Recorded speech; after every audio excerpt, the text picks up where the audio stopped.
Grazing Cap is moving on into the future. The Grazing Cap project has brought a lot of individuals together that hadn't worked together before. So it was a wonderful collaboration, and this type of collaboration is continue because we are just starting this. I think looking ahead, it has allowed for the development of some new collaborations and relationships that I think, moving forward will continue to benefit, research in the southern Great Plains.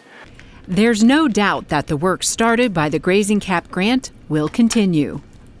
This project has also really just given us the ability to get a better understanding of just how cattle graze and move in the field with the work that's been done by our ARS group at El Reno, Oklahoma. I've been director of this laboratory for a long time, but I think that this has really changed our approach as a laboratory and how we're focusing and trying to look in more detail at some of the processes involved in the efficiency of our animals on these grazing systems and grazing environments. The research has also shaped the careers of the graduate students who worked under the grant. We've also dramatically increased the number of students we're working with in our programs. Part of the Grazing Cap grant was my big research project. We did a multi-year, ended up being 4 years worth of research. With high corn prices, we see grazing land is being tilled up and turned over to other uses. And so what our goal was to try and find a way to use Oklahoma products like hay and wheat pasture and use that to better match and reduce the amount of acres grazing land needed for cow-calf. Yeah, so I plan to go on into an extension in consulting, and so understanding breeding systems and the impact that they'll have for producers long-term on profit and cost, and so getting a chance to evaluate performance in our cow herds, looking at a genetic impact will be very important. The Grazing Cap also looked at the end user, the consumer, to help them make better educated decisions at the meat counter. I would say, that they were cutting the stock. Even school students were included in this project as the Grazing Cap funded classroom lessons teaching the impact of agriculture on the environment.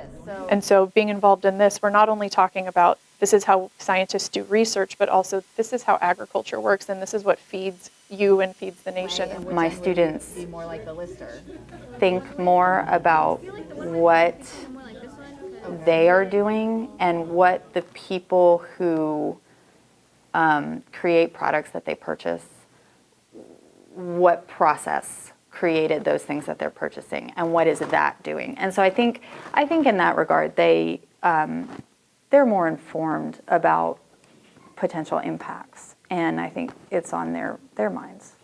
And I've been really proud of our group. I just can't think of a better science group than what we have working on this project. Amazing group of people that work in this field in the form of ranchers and farmers, producers, and they're the real visionaries. Yeah, so this year alone, we've probably had conversations with well over 1,000 agricultural producers across the southern Great Plains.